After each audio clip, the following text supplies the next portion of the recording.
Welcome to Last Dawn Stories channel. The scorching apocalypse arrived, and I had a huge fight with my roommate because I wouldn't let her open the window for ventilation. To my surprise, while I was on the balcony collecting laundry, she locked me outside. The outdoor temperature had soared to 50 degrees Celsius, yet my roommate sat inside with the air conditioning on, mocking me. "Bitch, who told you not to let me open the window?" I pounded on the door desperately. But no matter how much I begged, my roommate ignored me completely, until the very end when I was literally burned to death. I never made it off that balcony. When I opened my eyes again, I decided to secretly build a safe house and survive alone in this apocalyptic world. "Why won't you let me open the window? Don't you know our dorm hasn't been ventilated for days? How am I supposed to live in this stuffy room?" My roommate Lily stood with hands on hips. Her eyes filled with venom as she glared at me. "It's so hot outside right now. If you open the window, the indoor temperature will quickly match the outdoors, and soon our dorm will turn into a steamer too."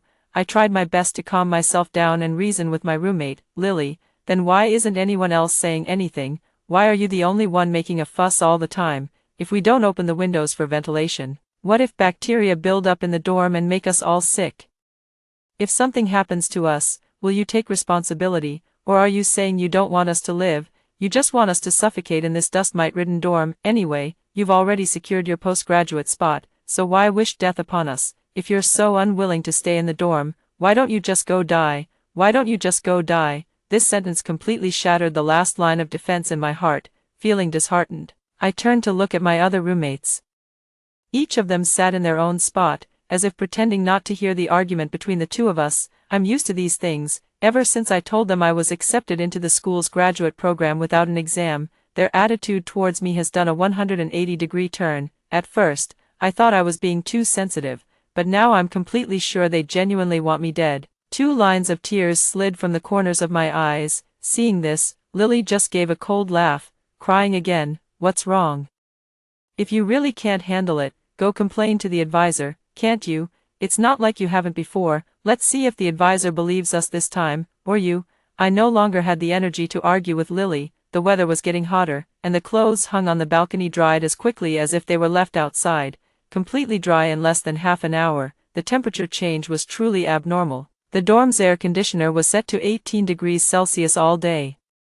Yet it still didn't feel cool enough. I glanced at the clothes I had washed just an hour ago on the balcony and decided to bring them in and put them away. In this weather, you didn't even need to step outside the dorm. Just walking a few steps was enough to drench your entire body in sweat. Lily had somehow followed behind me and, after I entered the balcony, she actually locked the balcony door from the inside. I saw her standing behind the glass door, staring at me coldly. The undisguised malice in her eyes sent chills down my spine. "Lily, open the door and let me in." The temperature outside was utterly abnormal. Just standing on the balcony, with the sunlight streaming through the window and hitting my skin, I felt a burning sensation all over my body. Beads of sweat had already formed on my forehead and were now trickling down my cheeks, due to the scorching heat and the balcony being an enclosed space. I quickly became breathless from the suffocating warmth. Unfortunately, Lily simply refused to listen to a word I said. Crossing her arms, she glared at me coldly. "Don't think you're so great just because you got into grad school. Who do you think you are, ordering me around like that? Since that's the case, you can take your time reflecting inside." I never expected that my roommates, who I've lived with for 4 years and are about to graduate, could harbor such intense malice toward me.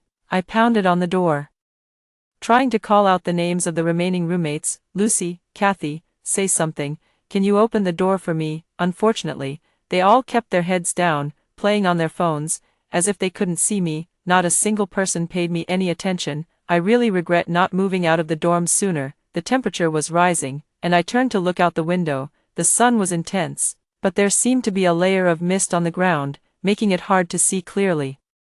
An explosion sound came from downstairs, not far away. I looked closely and saw that an electric bike downstairs in the adjacent dorm building had exploded from the heat. I picked up a clothes hanger, trying to smash the glass door of the dormitory balcony. If I could succeed in breaking the glass, I would have a chance to survive. No matter how hard I tried, the glass showed no signs of cracking. I smashed it fiercely for a long time, sweating profusely from the effort. The oxygen on the balcony was dwindling. I attempted to open the window slightly for ventilation, but as soon as I cracked it open, the scorching heat from outside rushed in like a tidal wave. I was drenched as if I had just been pulled out of water. The temperature outside was so high that I couldn't breathe at all. Lily's voice came from the dorm. "Oh, didn't you say not to open the windows for ventilation, so what are you doing?" I tried my best to turn my head to see Lily's face, but I had no strength left and collapsed onto the ground from dehydration. Before completely losing consciousness, I heard my roommate Lily and the others say, "Don't worry, she's just faking it to trick us into opening the door for her." I watched as the world before me twisted and changed, with people fighting over water and food due to the drought, and dried-up corpses scattered everywhere. Social order completely collapsed, and some were even willing to harm others for just a sip of water. I don't know how much time passed before I opened my eyes again. The burning sensation on my body had vanished, replaced by the comfortable and cool bedding. I abruptly picked up my phone. Could everything I had just experienced have been a dream? I carefully rolled out of bed. My roommate, Lily, was sitting in her chair, playing a game. Seeing me get out of bed, Lily gave me an annoyed look. "Monica, can I open the window for some air? Our dorm is so stuffy." The exact same words as in my previous life. I glanced at the date, July 20th, 2025. Does this mean I've been reborn back to the time before my death? Unlike before, I didn't bother reasoning with Lily and simply tossed the air conditioner remote to her. "Do whatever you want, no need to ask for my opinion." Lily glanced at me in surprise, took the remote control, turned off the dorm air conditioner, and went to the balcony to open the dorm window. As soon as she opened the window, Lily gasped, "Holy crap, why is it so hot outside?" Hearing Lily's commotion, the other roommates also put down their phones and went to the balcony. "It's so hot, why is this summer so scorching? This heat is really abnormal. How about we don't go out for hot pot at noon? Let's just order takeout and eat in the dorm." Lily nodded in agreement. "Okay.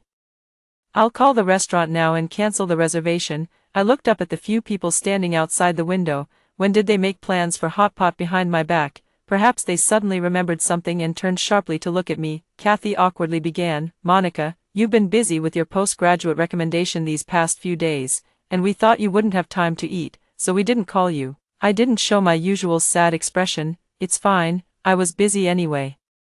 I was just about to go to the library to look at the materials my advisor sent me. Do you want to come?" Lily stood on the balcony and gave me a harsh glare, speaking in a sour and unpleasant tone. "We're not like you. We don't have a postgraduate recommendation, so how could we possibly go to the library?" Seeing them like that, I had nothing more to say and quickly grabbed a few bottles of water before leaving the dorm. I am a second-generation rich, a true second-generation rich.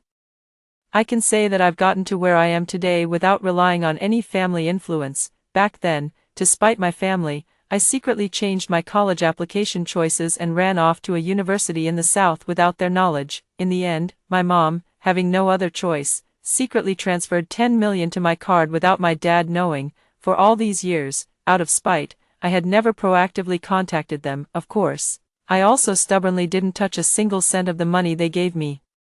After checking my balance at the bank, I finally felt at ease walking out. I had originally planned to take my roommates to live off campus together, but now it seems I was being such a do-gooder. They were jealous of my guaranteed graduate admission, so they secretly plotted against me behind my back. Now they don't even bother pretending. My nails dug deep into my palms as my entire body trembled uncontrollably. In my past life, they'd rather lock me on the balcony to die from the scorching heat. So in this life, why should I care about their survival? Since fate has given me a second chance, I'll make sure to live well with the ones I love. My hands trembled nervously as I dialed a number I hadn't called in a long time. As soon as the call connected, that familiar voice came through from the other end. My mom's somewhat cautious voice came through the phone. "Sweetie, is that you?" I took a few deep breaths, and my voice was thick with a nasal tone as I said, "Mom, it's me. I have something important to tell you." Hearing me cry, my parents immediately tried to comfort me over the phone.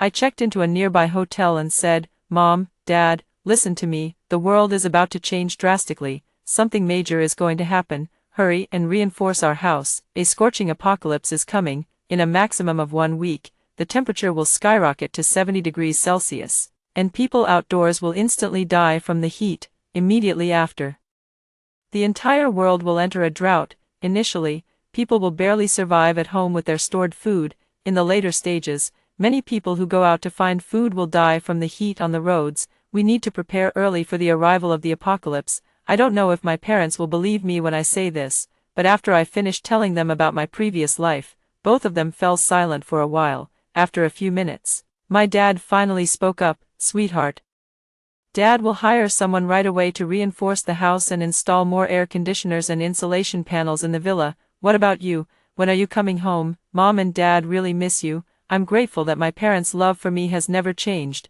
but I still have my own plans. As for these people in the dorm, I absolutely won't let them have it easy." When I returned to the dorm, I found that they had already closed all the doors and windows.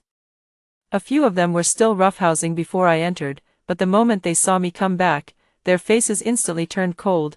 I stood at the door and took a moment to compose myself before walking towards my bed. Just as I was about to get into bed, I noticed water stains on it. Lily walked towards me, her arms crossed. "Monica, the dorm is really hot, so we sprinkled some water to cool down. You don't mind, do you?" I held my breath, my face flushed with anger. Looking up, I saw Lily's smug face. "I really didn't mean to, Monica. Maybe you should just tough it out outside for the night." Her words sounded righteous. I turned to look at the other two roommates. "Is that what you think too?" Hearing my question, they both averted their gazes. Although Lily had always been the most malicious toward me, wasn't the silent neutrality of the other two another form of subtle cold violence? I nodded understandingly. "All right, but before I go out," I took out my phone, climbed onto the bed, and took photos of all the bedding that Lily had soaked to keep as evidence. "This set of bedding cost me $32,000 in total and can't be washed. You'll need to cover the cost." As I spoke, I pulled out my phone and found the purchase record for the bedding.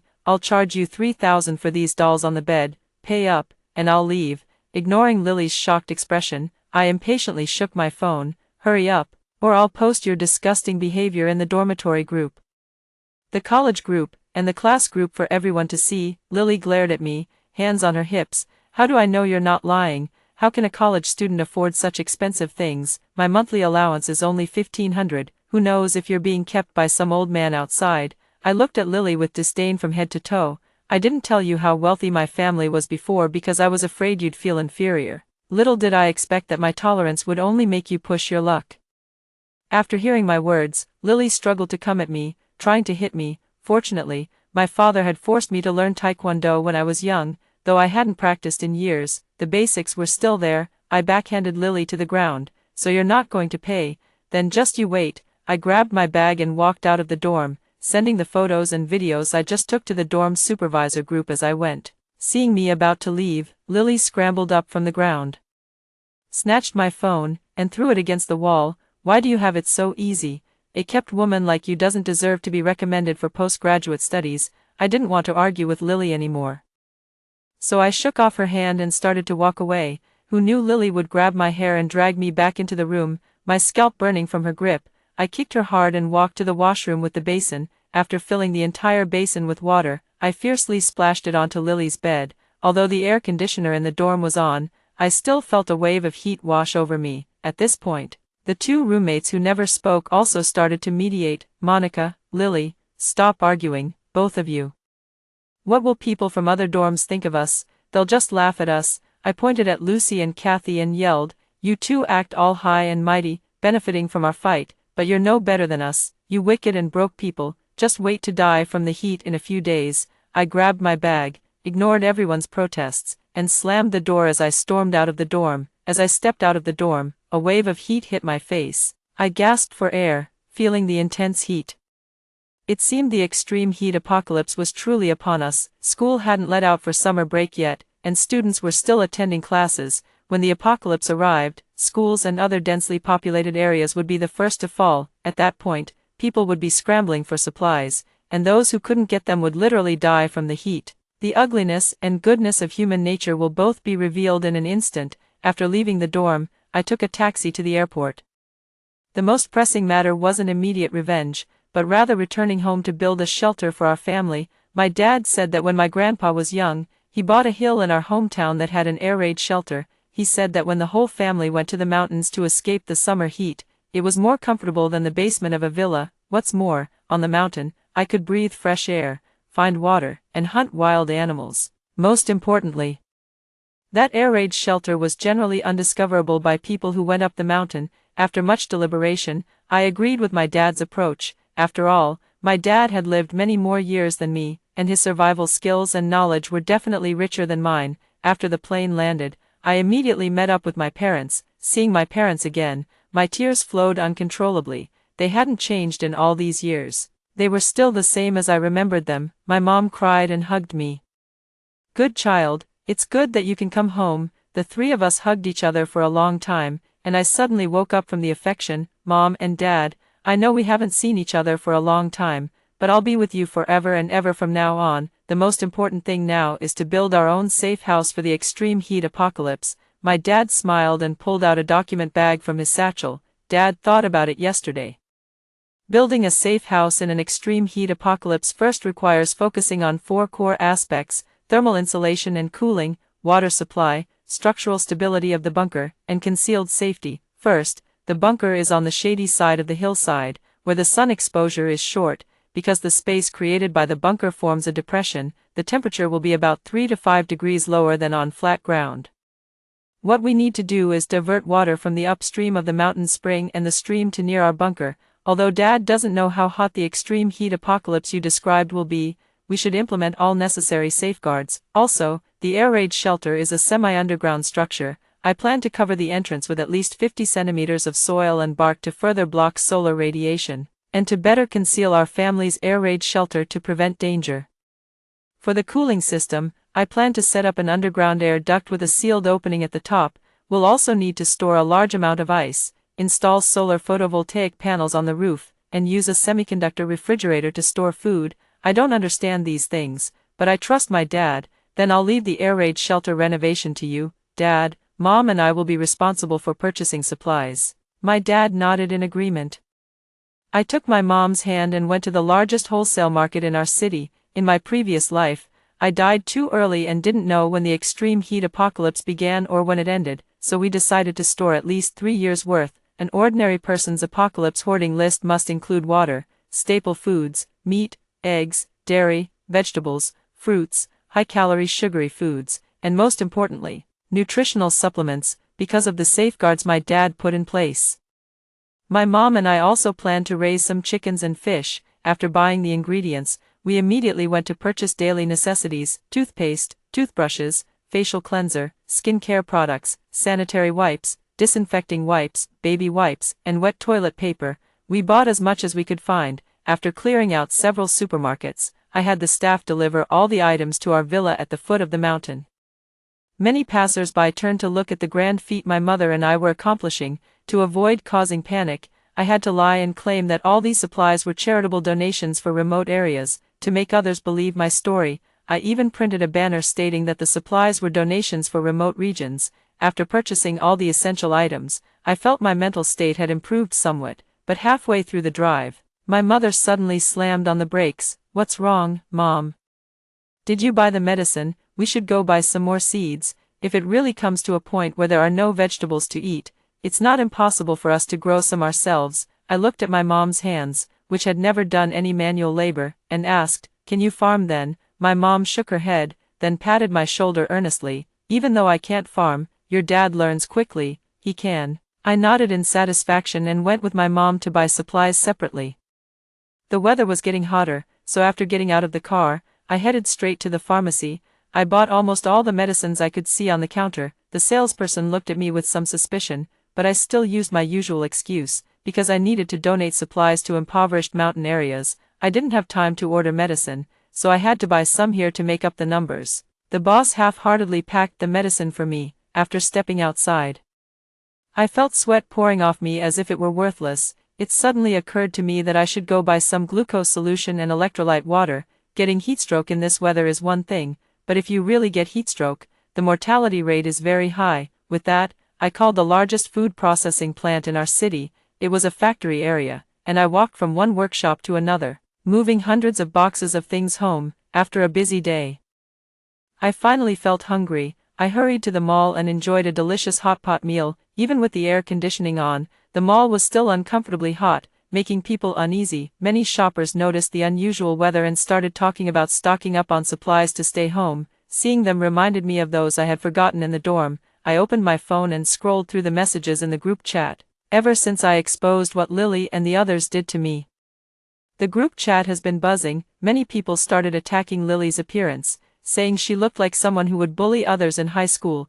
People I knew and didn't know started cyberbullying Dorm 201. In the chat logs, Lily and her two little followers were still slandering me non-stop, saying I got into grad school through improper means, saying I was kept by an old man. They even went so far as to reverse everything they had done to me, creating the illusion of being victims. The most outrageous thing is that a few people were actually brainwashed by Lily and started attacking me in return, spreading rumors about me. I mentioned them one by one to fight back. Lily, you're truly shameless. After 4 years of pretending, I thought we were the legendary perfect roommates, but I never expected such malice from you just because I got into grad school. I still remember you reporting a classmate from a low-income family so she couldn't get a scholarship.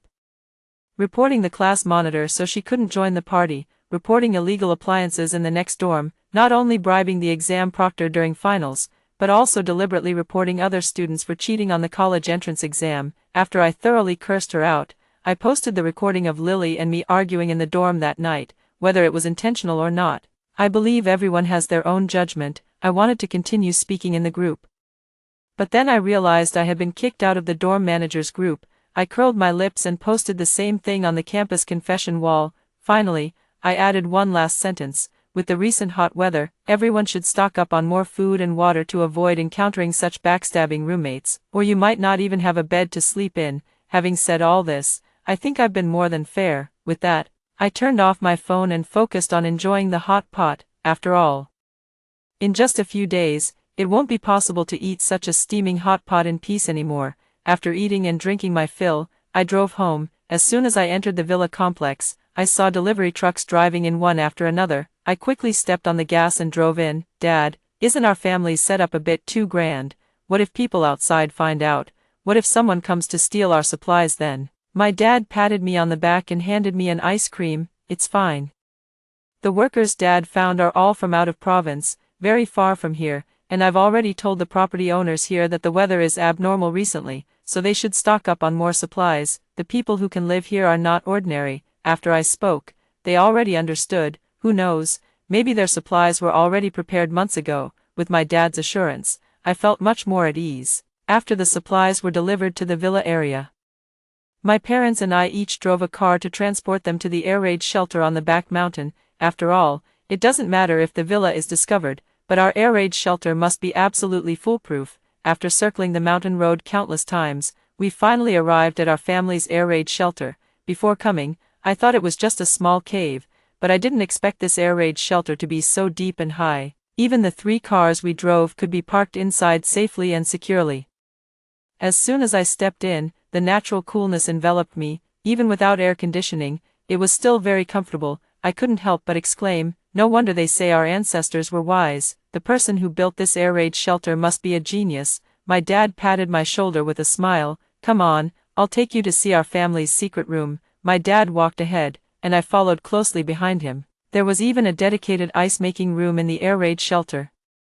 Freezers and refrigerators were neatly arranged in another room, and my dad even built a toilet. Dad specially ordered 10,000 boxes of water purification tablets from different brands. Once they arrive, we'll use the water drawn from the mountain for bathing. It wasn't until I walked into the cave that I discovered there was a spiral staircase inside, and below the staircase, a large amount of supplies was stored. My dad reached out and fumbled on the wall for a moment, and the next second, a huge hidden space appeared before me. I found this later when I was clearing out supplies. If our air raid shelter is ever discovered, this will be our last line of defense. I admired my dad's resourcefulness and gave him a thumbs up. By the way, Dad, Mom said she wants to farm. Do you know how? My dad beckoned me and led me to another room, which was surprisingly filled with books, everything you could imagine, comparable to a small library. Seeing my astonishment, my dad raised an eyebrow at me. The next step was to check for and fill any gaps every day. When the perceived temperature reached 60 degrees,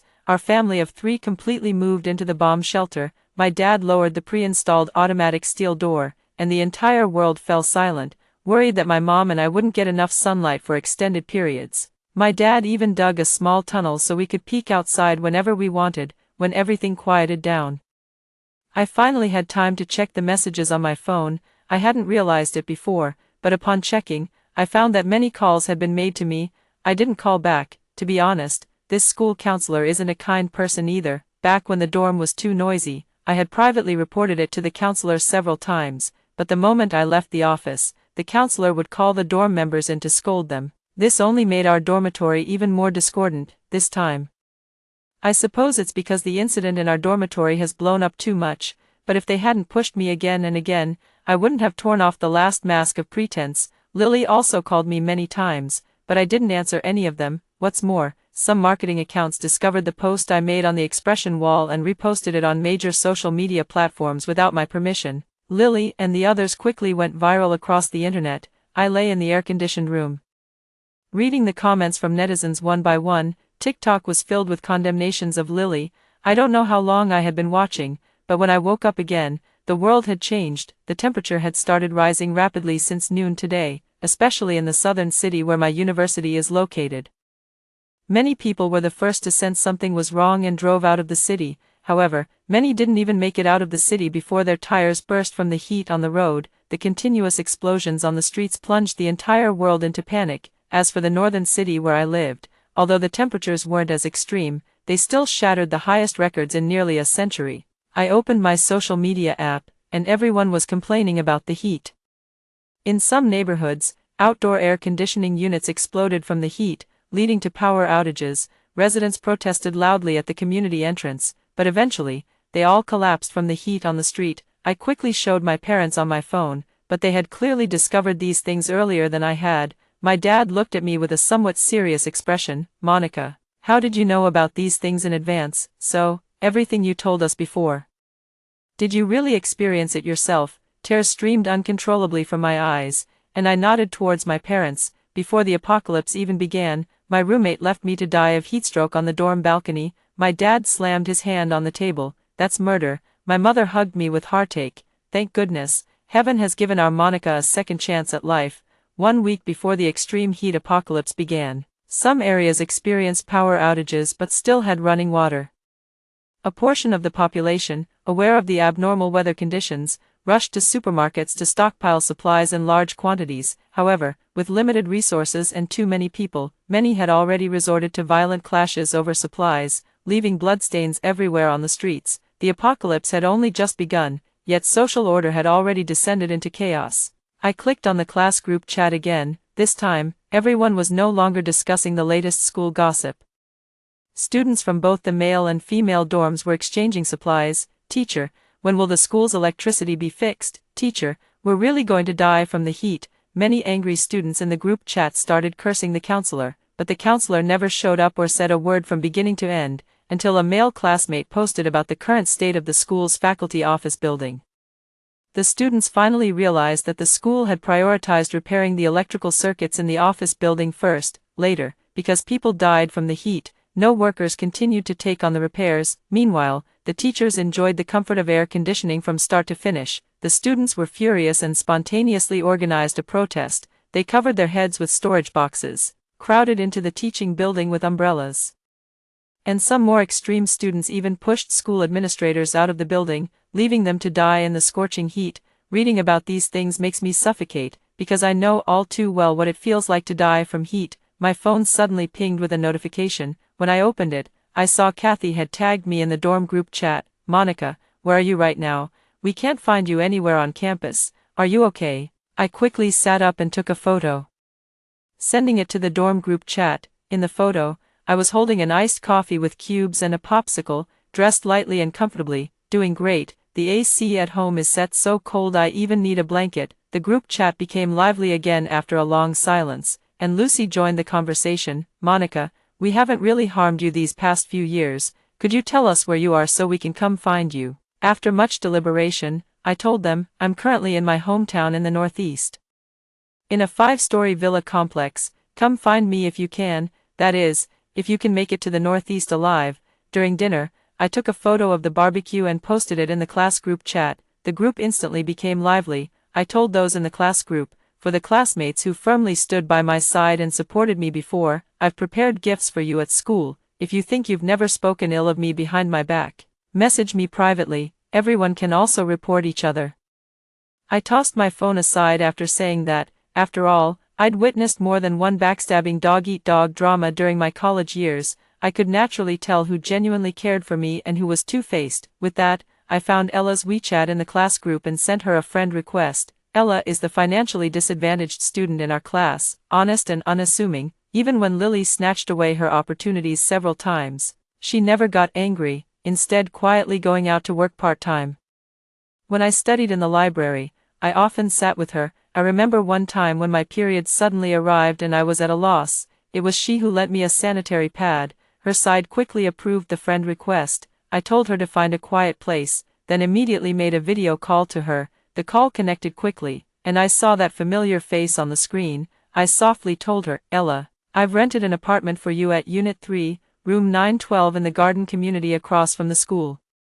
There are enough supplies inside to last you a full year. The door code is 314157. This is all I can do for you." After saying this, I quickly hung up the phone. Meanwhile, my phone kept buzzing with messages, various leaks sent by those involved in the internal conflict within the group chat. I didn't reply, planning to enjoy the drama slowly when I had time. Ella soon sent me a message of thanks. I was in a great mood after sorting out things at school.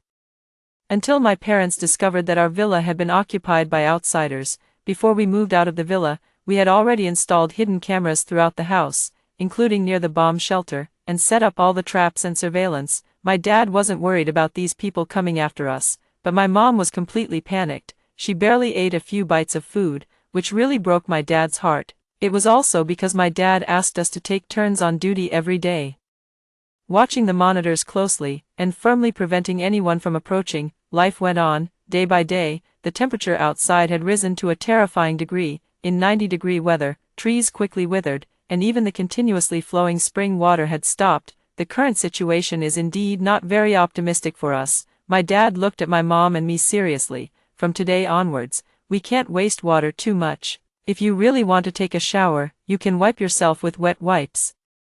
I really didn't expect things to turn out this way, but luckily I had stocked up on a lot of wet wipes. Half a year after the extreme heat apocalypse, I could no longer find many living people online. I don't know if it's because of the internet outage or what, but people posting on social media are only asking for help. And those people who used to live in my house, I guess the supplies they brought have already run out. In the past few days, I've always seen them secretly making equipment at home. Our family of 3 also became vigilant. Sure enough, one evening just after sunset, they began their operation, but we can be certain that they definitely didn't discover our family's bomb shelter. My dad said they probably just wanted to see if they could scavenge some fruits or animal carcasses on the mountain. At least that way, they could make do for a while longer, but the fruits had long since rotted, and even the carcasses of dead animals had been baked into jerky by the sun. They came out to forage every night, leaving our family of 3 without a single good night's sleep recently. Just as we were growing increasingly frustrated, one of them approached the entrance of our bomb shelter. All 3 of us held our breath. After all, half a year has passed, and we have no idea what the camouflage we set up at the cave entrance looks like now. Fortunately, that person just stood at the door, took a look, and then turned to leave. I let out a sigh of relief and suddenly wanted to check if those people in the dorm were still alive. I tentatively sent a message in the group chat, but there was no reply. I don't know if it's because the phone ran out of battery or what, but I believe they've suffered enough after going through all this. About a year later, it suddenly rained one night. This rain completely brought the temperature down. Excited, I grabbed my mother's hand and walked along the passageway toward the outside. Fortunately, my dad had the foresight to give us masks. The putrid smell of the air outside was truly unbearable, and at the same time, a plane flew overhead. Dear citizens, the nation has basically acquired the power to deal with this natural disaster. Now, it's artificial cooling. The nation will not abandon any citizen, nor can it exist without its people. The world is being rebuilt, and we ask that those who are still alive continue to persevere. The 3 of us cried tears of joy, holding each other as our emotions took a long time to settle. After the temperature dropped, we donated all our remaining supplies. Our school also compiled a list of survivors' names, but I couldn't find any of my dorm mates on that list. It seems that in this life, they are also reaping what they sowed. Experiencing what I felt in my previous life, I never regret any choice I make. I only regret that I couldn't save everyone. I think if I had to do it again, I would still do the same. After hearing the first story above, what are your thoughts? Feel free to share your opinions in the comments section. Next, there is another similar story. Let's continue to see. My entire class and I were pulled into a strange group chat named High Temperature Apocalypse. Everyone chose either a wilderness or a water-rich safe house. I picked a high-rise apartment with no water or electricity. The school beauty mocked me, and no one was willing to team up with me, betting I'd die within 3 days. When choosing supernatural abilities, everyone opted for spatial or water-based powers. I chose reverse photosynthesis that harnesses energy from air humidity. The group chat immediately muted me. No one wanted to see my dying pleas for help. When the system revoked team and admin functions, everyone saw the group name reset to Rainstorm Apocalypse. On that sweltering midsummer day, my entire class was added to a bizarre group chat. Greetings, 50 chosen hosts. I am the Apocalypse system. Survive 1 week in the game, and you'll receive a prize of 100 million. After speaking, as if anticipating skepticism, it directly sent a $1 million red packet in the group chat. The classmates, who initially thought it was a prank or scam, suddenly got excited and scrambled to claim their share of the red packet. Holy shit, in a week, we won't have to worry for the rest of our lives. Hurry up, open it, open it. Only the Vice Squad leader Jack felt puzzled. Then if we don't complete it, will we die? Total annihilation will restart the game. If there's a winner, the game closes. Those who quit midway must return 1 million. Everyone exploded instantly, with those who didn't grab the red envelope crying foul even more loudly. It's definitely a scam. I'm leaving the group. Go ahead and leave.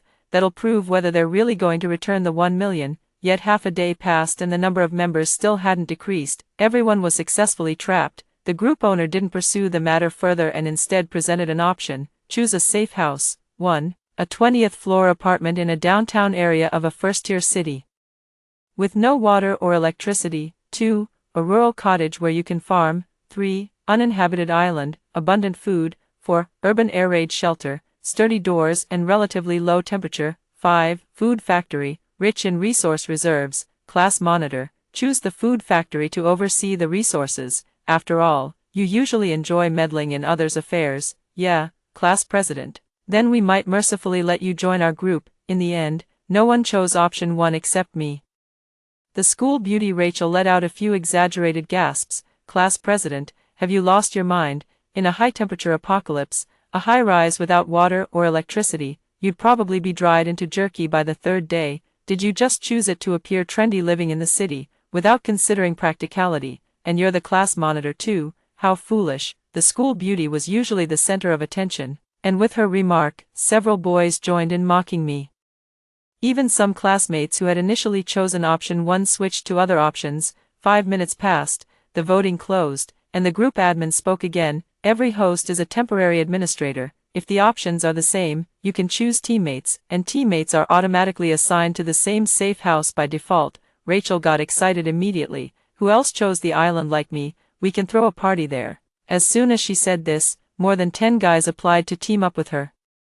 She was overjoyed and provocatively tagged me. Oh wow, so many classmates want to be on my team. Maybe we should share a few with the class monitor at Linda. It's so pitiful that no one chose her. Yes, everyone had formed teams, except me. After being mocked dozens of times, Jack finally stepped in to restore order. Everyone, stop the infighting. Admin, when are we starting? There's another option. Supernatural abilities for the next week. 1. An endless supply of fresh water. 2. An invincible, poison-proof iron body. 3. Teleportation. 4. Unlimited storage space. 5. Reverse photosynthesis. The group immediately became serious, analyzing the applications of these superpowers in high temperatures and their survival rates. Rachel got excited and started giving completely irrelevant advice, convincing the boys chasing her to choose freshwater resources, claiming it would improve their survival rate. She herself opted for unlimited storage space. I can help everyone store resources to avoid conflicts. After all, you're all my good babies. Jack chose teleportation. I can instantly go to wherever you are to save you. In the end, no one chose option 5, except for me. Got mocked by dozens again. What kind of weird ability is this? Feels like some question maker threw it in just to show off their knowledge. Ha ha ha ha, what the hell did the class monitor pick? Won't this make you hungrier instead if you sunbathe? Won't you die faster? Book smart but life dumb. Thank goodness we're not in the same safe house with her. Some people usually act like moral paragons, but now they're only focused on choosing random superpowers for themselves. Why don't they learn from the school bell and think about everyone else first? I still say nothing. Lying flat and accepting the ridicule. Jack, however, seems to vaguely sense something and messages me privately. Why are you being so foolish? You'll be eliminated soon if you keep this up. Are you still mad that I didn't accept your confession? Using this method to make me worry. I rolled my eyes and blocked him. Back in the group, everyone had confirmed their choices, and the group leader spoke again. Preparation complete. The game is about to begin. Administrator privileges will be closed on the third day. Everyone can modify their teams before then. Safe houses are now being deployed. Day 1, light rain. The house I'm in is calm and quiet, with only the sound of pattering rain. Rachel, at everyone see that, it's raining. Of course it has to rain and cool down before the heatwave hits, followed immediately by a smug head-shaking meme. Some people at Linda, scared now, before today turns deadly hot. Hurry up and grab a bucket to collect water, once the sun comes out tomorrow. Your crappy rooftop will turn into an oven. Don't come crying and quit the group the next day. How embarrassing. The previously puzzled crowd immediately perked up, showering her with praise for her cleverness. Jack's message came at a very inappropriate time. At Linda, how are things on your end? Did you find any supplies in the safe house? This concerned inquiry sparked Rachel's displeasure. Vice Squad leader. Why are you so concerned about her? You were so worried. Why didn't you team up with her in the first place? Now you're feeling sorry for her. Then go find her. Followed by a string of exaggerated emoticons. Jack fell silent. The group chat also became eerily quiet for a few seconds, with only the faint sound of raindrops tapping against the window. Soon, one of Rachel's simps jumped out, directing their spear at me. What's wrong with the vice monitor caring about everyone's safety? Linda, if you want to die, don't drag the vice monitor into getting scolded by Rachel. Exactly, so annoying. Let's mute her to avoid her wailing and howling for help in the group when she's actually dying. It's a waste of resources and ruins everyone's mood. After all, 0 people want to save her. Admin, Bob, has muted Linda. A cold system notification popped up on my phone screen. No one spoke a word for me. Fine, at least it's quiet. I put down my phone and began searching the apartment. The space isn't large, with a square layout, but it's completely empty. Not a single grain of rice to be found. Finally, I push open the balcony door and take a deep breath. The moisture in the air fills my body. Reverse photosynthesis.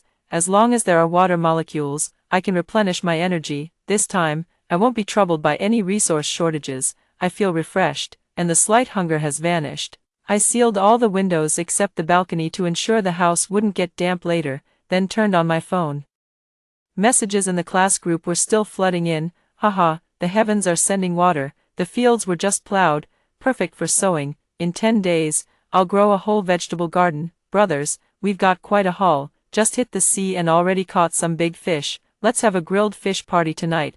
Rachel also posted a photo, a beach with palm trees on the island, and at the center of the frame was a small mountain of supplies. Cases of bottled water, vacuum-sealed meat, canned goods, and even a few bottles of red wine. Several guys gathered around her, wearing eager, ingratiating smiles as if presenting treasures. Oh dear, there's just no helping them. Everyone keeps saying I don't need this much, but luckily my portable space is big enough, so I'll reluctantly help everyone store it for fairness sake. Remember to register with me if you need anything. Envious and flattering messages flooded the screen. Some people also eyed the mountain-like pile of supplies with skepticism. Can all these things really be registered and distributed? It feels so chaotic. Jim, what do you mean? Are you questioning Goddess Rachel? Rachel is doing this to prevent a free-for-all. If you're not satisfied, go team up with Linda. Her crappy high-rise doesn't even have a bottle of water. No one will fight you for anything there. I closed the group chat window and fell into a deep sleep. Lulled by the sound of rain outside, the next day, heavy rain, no longer the fine drizzle of yesterday, it had turned into a downpour. Water quickly pooled in the low-lying areas of the city. The balcony of the 20th floor apartment became a miniature waterfall grotto. I walked barefoot to the balcony door, inhaling the wild water molecules deeply. My body was brimming with energy. I reinforced the balcony door and hollowed out the base of the railing to create a simple drainage system. Unless the balcony collapsed from insufficient load-bearing capacity, rainwater wouldn't be able to enter the house. The class group chat had already exploded with messages. Damn it, the rain is too heavy. The seeds we just planted are all soaked and ruined. The water is almost flooding into the house. Help, the tide is rising on the island, the high ground where we set up camp is about to be submerged, and a lot of our food has been washed away.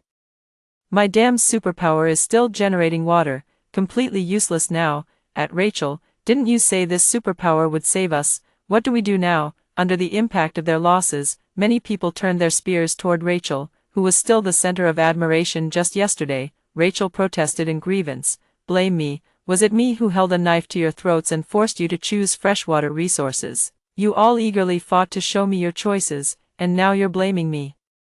Jack tried to maintain order, his voice carrying a hint of barely noticeable anxiety. Everyone, calm down. Rachel, this is not the time to be stingy. You've stored so many resources in your space. Hurry up and share them with everyone for emergency use. Rachel's voice rose even higher, filled with tears and defiance. Why should I? That's what I painstakingly collected. I haven't even finished registering it all, and now you want me to hand it over when the situation is unclear. What if the sun comes out blazing tomorrow, 50-degree heat? This water could be life-saving. Her words were like cold water poured into a frying pan. Rachel, what are you still thinking about your registration at a time like this? Still worrying about tomorrow's heatwave? Does this rain look like it's going to stop anytime soon? Storing so many resources in your own space, isn't that just trying to strangle us? Vice Monitor, say something already. The group chat was in complete chaos, filled with accusations and dissatisfaction towards Rachel. Jack was overwhelmed trying to mediate when he suddenly seemed to have a brainwave and tagged me. At Linda, isn't your place a high-rise? It must be very safe. Quick, give us the address. I'll teleport the islanders there to take shelter. This action triggered Rachel's stress response again. Vice Monitor, why do you always want to be with Linda? Do you like her? I won't allow it. Anyone who dares to look for her will never get resources from me again. Jack sighed helplessly. Rachel, stop making a scene. Lives are at stake here. Who's making a fuss? Doesn't everyone need my space? Whoever swears not to go flatter Linda can take shelter in my space. With Rachel stirring things up like this, the attention that had briefly returned to me was once again forgotten by everyone as they flocked to her for resources. She became the center of attention in the crowd once more. I put down my phone and walked to a corner of the living room, where a few inconspicuous cardboard boxes were piled up. Opening one of them reveals neatly arranged power banks, laptops, and tablets, with indicator lights showing full charge. Inside another box are several thick paper books, a few board games, and even a small projector. These are the supplies I quickly gathered during the few minutes when the system announced the rules, while everyone else was busy grabbing red envelopes and mocking me. Items that are utterly useless in a high-temperature apocalypse but essential for maintaining mental stability in a confined environment. Non-survival necessities. I pick up a fully charged power bank, plug it into my phone, and enjoy watching the heated arguments in the group chat. On the third day, the precipitation doubled once again. If yesterday's downpour could still be considered normal, today's was at the level of a storm. The rain was no longer droplets but heavy walls of water, driven by fierce winds and crashing onto the ground. In just one morning, the water level had already risen past the first floor. I no longer need to stand on the balcony in the rain to recharge. Now I can absorb energy while lying motionless in bed, glued to my phone. The class group chat was eerily silent. Yesterday's arguments had long been replaced by panic and despair. Only sporadic messages popped up. The water's coming in, can't hold it back, help, it's over, the camp is completely flooded, the bunker door is leaking, freezing to death. What kind of apocalypse is this? Tsunami, find the highest point, quick, at Deputy Jack. Deputy, save us, teleport over and take us away. Anywhere is fine, please. Jack only responded with a string of ellipses. His teleportation ability consumed a tremendous amount of energy each time, but there was no safe location at the moment. Every rescue attempt via teleportation came with immense risks. He could barely protect himself. Rachel's message suddenly popped up, carrying an almost obsessive intensity. What's all this panic? Keep your cool. After the storm comes extreme heat. That's the rule. We're about to hit temperatures over 50 degrees. How can you be my knights and protect me if you're all running around like headless chickens? Pull yourselves together. Even her most devoted followers couldn't take it anymore, laughing in exasperation. Rachel, wake the hell up. Extreme heat, knights, the sky is literally falling out there. Are you seriously acting like a princess at a time like this? Are you out of your mind? Where are your supplies? Hand them over. We're all going to freeze or starve to death. My supplies are what I worked hard to save. Why should I give them to you losers? When the heatwave comes, you'll see. Her sharp retort was abruptly cut off. A system notification that brooked no argument simultaneously popped up at the top of everyone's phone screens. All mute statuses in the group have been lifted. Administrator, Rachel, privileges have been revoked. Administrator, Jack, privileges have been revoked. Administrator, Bob, privileges have been revoked. A series of administrator privilege revocation notifications, culminating in this final one. The group name has been reset from High Temperature Apocalypse to Torrential Rain Apocalypse. The entire group seemed to freeze as if someone had hit the pause button, then it exploded. Rainstorm Apocalypse. What Rainstorm Apocalypse? Fucking system, are you messing with us? What about the heat? Where's the promised heat? This is fucking drowning us, Rachel, it's all your fault. Where's that heatwave you promised, Jack? Didn't you say you'd analyzed this? Desperate wails flooded the screen, nearly bursting the phone's capacity. Right in the eye of this utterly chaotic storm, my message stood out like a sore thumb. Picture, JPG, the storm on the balcony is shut out, leaving the room bathed in the dry, warm glow of candlelight. A tablet, a notebook, and an open novel with pristine pages lie nearby. The safe house appears cozy and leisurely. A stark contrast to the flooded ruins where others have been swept away. The frenzied flood of messages in the group suddenly came to a halt. A few seconds later, it exploded into a barrage of exclamation marks. Linda, I get it now. Linda changed the group name. Everyone's an admin, and so is she. It was clearly a storm, but you changed it to a heat wave. Are you trying to kill us? I'll kill you. You have no resources at all. You should have starved to death by now. Do you have some other special ability? System, I want to report her for cheating. I demand a reselection of the safe house and superpowers at admin. I calmly watched the frenzied messages flashing across the screen. How come you're still spring bamboo if you never read books? I chose reverse photosynthesis. I can survive on air humidity alone, hardly needing food or water at all. You get to mute me, but I can't change my name. You should have realized it the first day it rained. Serves you right for clinging to luck and dying. Just then, the long-absent system notification popped up again. Attention all hosts, the first phase, Safe House Survival, has concluded. Phase 2 mission, Resource Grab, will commence in 10 minutes. Hosts with intact safe houses will receive priority notifications. All members muted. The group chat fell completely silent. My phone keeps vibrating. Everyone except Rachel and Jack started frantically sending me private messages. The same group of people who initially treated me like a plague are now groveling excessively, some apologizing, others offering deals, and some praising me while bad-mouthing Rachel. Amid the flood of private messages, I precisely clicked on the notification sent by the system. It sent me a long list with everyone in the class's chosen safe houses and superpowers, even including team formations. The first round of voting had only lasted 5 minutes earlier, and the information was still chaotic, so I barely remembered anyone else's choices. This intel was truly a godsend. Ignoring the others, I carefully examined the list, doing my best to memorize all the important details. Once the second round began, I wouldn't have time to check my phone at all. 10 minutes later, Phase 2, Resource Competition, has begun, duration 3 days. The individual or team ranked first in points will advance to the next phase. Points include survival resources plus number of abilities. Killing other hosts allows you to seize their abilities. Those with intact safe houses gain plus 1,000 points. Exiting the game is no longer permitted at this stage. As soon as the announcement was made, a string of numbers appeared next to everyone's name. Most are below 500. While I have 1,500, teaming up with me is almost a guaranteed win.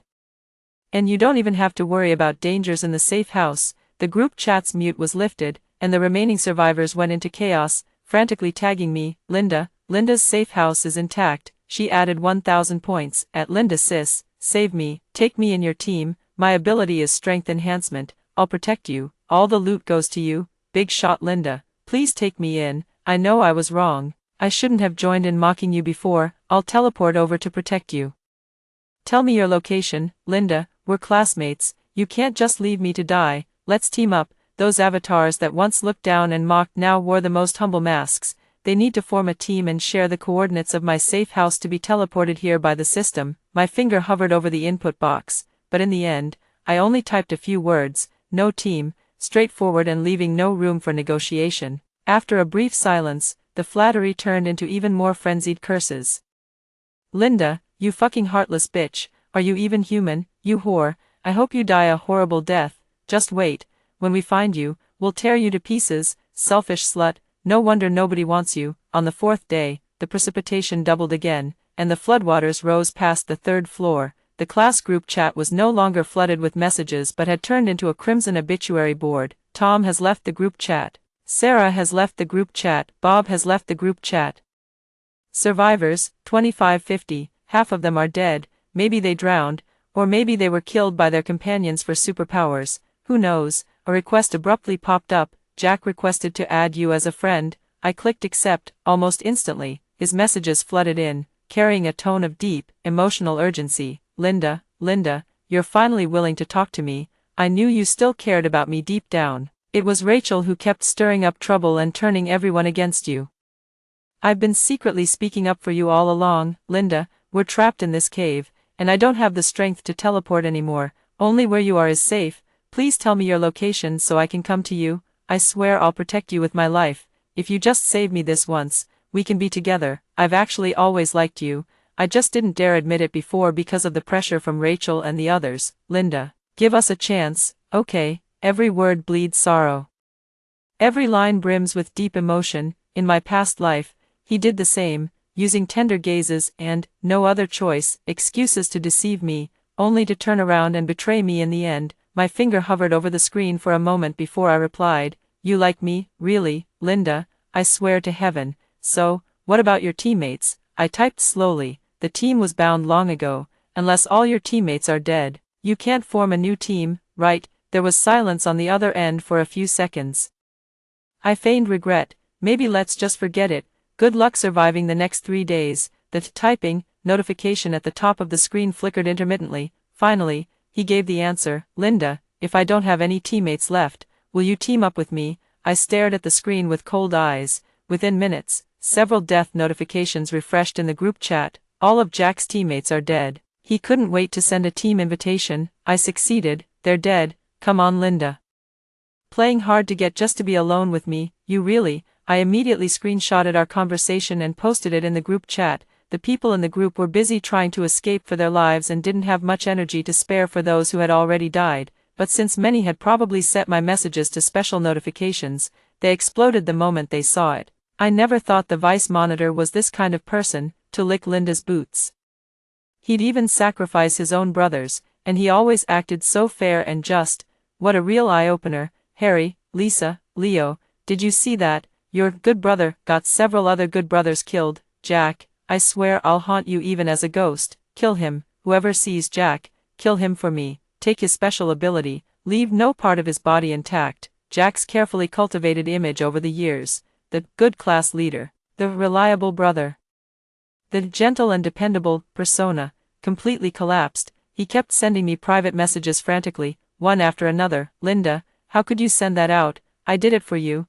I did it for our future. Quick, delete it, please. I beg you, delete it. Those people in the group are still useful to me. Don't screw me over. The verbal abuse in the group continued to escalate, with some even frantically tagging the system, reporting Jack for maliciously murdering teammates and demanding his supernatural abilities be revoked. Jack's private messages paused briefly, and when they resumed, they carried a tone of bitter resentment and bluster from someone who had nothing left to lose. Linda, you're ruthless. Fine, you win. Do you think this will clear your name? Do you think they'll be grateful? Dream on. They hate you just as much. Just wait.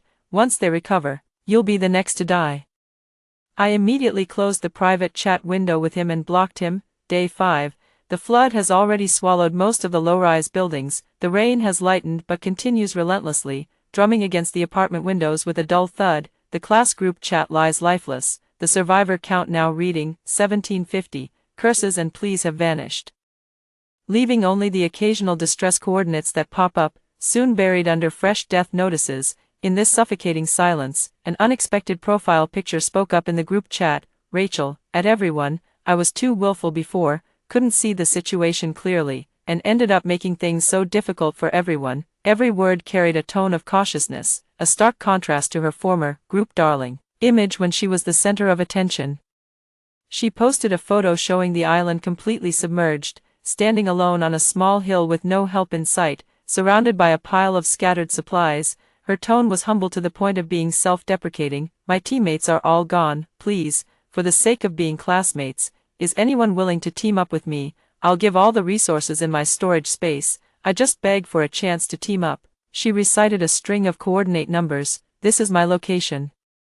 I don't want anything anymore, I just want to be with everyone. Sob. The message was sent out for quite a while before someone broke the silence, their tone dripping with undisguised sarcasm. Rachel, our noble campus belle, wasn't there a pack of simps protecting you? Weren't you going to throw a beach party? Did the simp squad all become fish food? Hand over all your resources. Who would believe that? Isn't your space bound? Who knows if you're holding back? Trying to trick others into being your cannon fodder again. Get lost. Just seeing you annoys me. If it weren't for your terrible leadership and misleading everyone to choose freshwater resources, would we be in such a miserable state? The once adored and pampered girl, now despised by all, received not a single response to her team-up request. About half an hour later, the group chat suddenly popped up with several messages filled with extreme terror. Rachel, fuck your mother, you bitch. The coordinates are at the floodgate. We got swept away right after teleporting. Li Wei and Wang Tao are gone. The message abruptly ended, replaced by the system's cold notification. Li Wei has left the group chat. Wang Tao has left the group chat. Zhang Chong has left the group chat. A few seconds later, a hoarse voice sounded in the group, trembling with the aftermath of a near-death experience and filled with bone-chilling hatred. Before Lisa died, she said the teammates on the island were led by Rachel intentionally into dangerous areas to scout, and that's how they died. She killed all the teammates. Don't trust her at all. Rachel's avatar never lit up again. On the 6th day, the rain stopped, but the sky remained ominously gloomy. I stood by the apartment window, looking outside. The lower floors below were completely submerged, with murky waters carrying all sorts of debris. A scene straight out of an apocalypse. My phone vibrated, and a system alert suddenly chimed. Starting point settlement. Final 10-minute countdown for Phase 2, initiating real-time group live stream. But no one in the group responded to these messages anymore, because the original 50-member class group was now down to just 3 people, me, Jack, Rachel. My points are still 1,500, while the other 2 have 1,400 points. Host, Jack, detected near the safe house perimeter, almost simultaneously with the prompt. The reinforced security door of my apartment was struck with a loud bang. Boom. The heavy metal door remained motionless. Linda, open the door. I know you're inside. There's no time left. Jack's hoarse roar came from outside the door, carrying an uncontrollable fear. I walked to the door but didn't open it or respond, just listening quietly. Jack's voice carried a hint of pleading. Linda, I was wrong before, and I apologize to you. But now is not the time to dwell on it. It's too dangerous outside. We need to fight side by side and survive together. Rachel, however, sent a series of voice messages in the group chat. Survive together. You, who sold out your teammates without a second thought, have the nerve to talk about fighting side by side. If your true colors hadn't been exposed yesterday and they weren't guarding against you, you could have gotten even more people killed. Shut up. Jack seemed to be provoked and turned to shout at me. Linda, don't listen to her. She's killed so many people. She's just a lunatic. She's just trying to drive a wedge between us and break up our team. Rachel let out another cold laugh in the group chat. Vice Class President, playing the good guy now. Wasn't it you who egged everyone on to isolate her and turned her confession into a joke to tell me? Wasn't it you who, to curry favor with me, hinted for everyone to push the heaviest manual tasks onto her? What's with the sudden act of deep affection now? Jack's voice suddenly rose sharply, his tone filled with the anger of being wronged. When have I ever done such a thing? Don't you dare slander me. If you don't do it this time, you'll do it next time. You're just a born traitor. Their argument grew increasingly heated. I opened the door. Jack saw me, forcibly suppressed his anger, and wanted to rush forward to hug me. Linda, I knew you still had feelings for me in your heart. Let's team up. Submit the application now. Rachel is catching up fast. I brushed his hand away and said lightly, your only ability is teleportation. Jack thought I was feeling insecure and tried to comfort me in a gentle tone. It's okay, Linda, as long as we team up. Rachel will be eliminated soon. I can share your ability, so neither of us will die in this apocalypse. But before he could touch me, he was sent flying by a powerful force. Rachel arrived fashionably late, after eliminating a few teammates. Her superpower evolved into an indestructible steel body. In contrast, Jack's teammates had nearly all been deceived by Rachel into choosing the most useless water-based abilities. With his reputation in ruins and no one willing to team up with him, his powers stood no chance against Rachel at this moment. He could only watch helplessly as Rachel entered my house. while I showed no intention of stopping her. Jack was stunned. What do you mean by that, Rachel?" Completely different from her previous cold and hostile attitude towards me, put her arm around my shoulder and laughed uncontrollably. "I've been waiting for this moment for so long, just to see that dumbfounded look on your face. Ha ha ha ha ha. Jack, did you ever imagine this would be your fate when you betrayed me and Linda? What are you talking about? When did I ever betray either of you?" I rolled my eyes, too tired to explain further, and pulled out my phone to tap a few commands. System notification: Host Linda has invited host Rachel to join the team. Host Rachel has accepted the invitation. Almost simultaneously with the appearance of the team acceptance notification, system announcement: Phase 2 has concluded. Congratulations to the team of hosts Linda and Rachel for topping the leaderboard. Proceeding to the final phase, lone boat survival, duration 1 day. Jack's pupils contracted, his world was collapsing. "No, Linda, are you fucking insane? You're teaming up with her, she's a venomous bitch, she got everyone killed, can you just cut the crap with this group favorite turns villain act? In the previous life too, you said it was all to protect Rachel, that's why you betrayed me, but in the end, you took all the powers and resources for yourself. Who could be as ruthless as you?" Jack's eyes flickered, as if vaguely recalling something, but the system didn't give him any extra time. The next second, Jack, with a bewildered and despairing expression, lost his breath and was erased. Rachel viciously kicked his corpse several times. That once delicate and beautiful face held no trace of pitiful charm, only hatred that ran bone deep. System notification: Host Jack has died. Detected that host Jack's ability, teleportation, is in a state that can be seized. Hosts Linda and Rachel can choose to seize or abandon it. No one moved. The 7th day, a small rubber boat floated on the murky water surface. This was the only supply that abruptly appeared on the apartment balcony when the system announced our entry into the final phase. Rachel and I sat side by side in the boat, drifting through this completely submerged, lifeless city. In the end, Rachel was the first to speak. "The last day is reserved for us to kill each other, isn't it?" I nodded, facing her with composure. "You're strong in combat, kill me if you want." She clicked her tongue and turned her head away expressionlessly. "You think I'm a beast like Jack?" Rachel and I were in cahoots from the very beginning.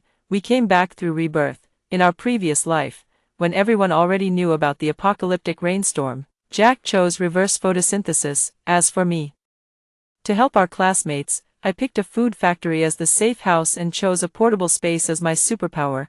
I gathered many teammates and allowed them to freely use my resources. Most of them chose the ability of teleportation, exploring everywhere in the post-apocalyptic world without any survival pressure. In the second stage, Jack suddenly begged me to give him more resources. He said he actually only wanted to team up with me, that he could protect me from harm in the post-apocalyptic world, and that we could clear the game together. I was bewitched. Although I didn't agree to abandon my teammates, I gave him directions to where the resources were stored. He immediately shared the chat logs in the group. I was surrounded by furious teammates, severely injured, and my resources were taken over by Jack with great sorrow. They locked me in the warehouse to die, and Jack left me with one final remark: "Only Rachel deserves our protection. Someone like you is only fit to be a tool. Be smarter in your next life. No one appreciates your help." Finally, it was Rachel who rescued me. In her previous life, she was a lone wolf, never teaming up with anyone. She chose a high-rise as her safe house and picked the Iron Body ability, all to keep to herself and survive till the end. She even muted the group chat. But because of that, she missed Jack's performance in the group. He wanted my resources, used me as bait, gathered a team of 20 people, and forced me to join his squad. I was treated as a plaything by those men. They called me a femme fatale, saying if it weren't for wanting me on their team, they wouldn't have had to endure Jack's constant orders. If not for my steel-like body, I would have been tortured to death. 20 people successfully advanced to the 3rd stage, but at that moment, the system announced the 1 billion prize could only be split equally. Driven by greed, Jack lured everyone to the floodgate. Thanks to his reverse photosynthesis advantage, he emerged completely unscathed from the floodwaters. After my teammate died, I was also hunted by him, and in the end, I thought of you. Rachel teamed up with me for a slim chance of survival. My space still had a lot of resources stored, so our points barely surpassed Jack's, and that's how we won. But after rescuing me, we were both severely injured. Far from being as composed as in this life, in our previous life, We barely made it through the last day, but right after leaving the game, we succumbed to our severe injuries and both died. Perhaps it was a system bug that preserved our memories. When the game restarted for the second time, Rachel and I entered this group together, vowing to take revenge on everyone in the class. I changed the group name while she covered for me. Every time someone questioned my choices, she would jump in to stir the pot, reinforcing the impression of a high-temperature apocalypse. Even when selecting superpowers, she worked hard to pit me against others, dispelling their doubts. Who would have thought that this seemingly delicate campus belle actually detested the boys in her class, since in her past life everyone treated her as a femme fatale. This time she would truly become one, to clip Jack's wings. She divided the brotherhood in the class, and I tore off Jack's false mask. Ding! Congratulations to hosts Linda and Rachel for successfully surviving the lone boat survival stage. The apocalyptic game, Torrential Apocalypse, has been officially cleared. Final reward, $100 million in cash has been transferred to the designated accounts of the two hosts. Hosts who failed to clear the game will be eliminated in reality. Game will close in 10 seconds. 10, 9. It's time to go, Rachel whispered softly. The countdown reached 0, opening my eyes again. I saw the familiar ceiling. My phone received a transfer notification, 5 million deposited. The rain outside the window had stopped. That's all the story. What do you think of this story? Share with me in the comments section. What would you do if you were in this situation? Looking forward to hearing from you. If you liked this story, don't forget to like it, share it, and subscribe to my channel. See you next time.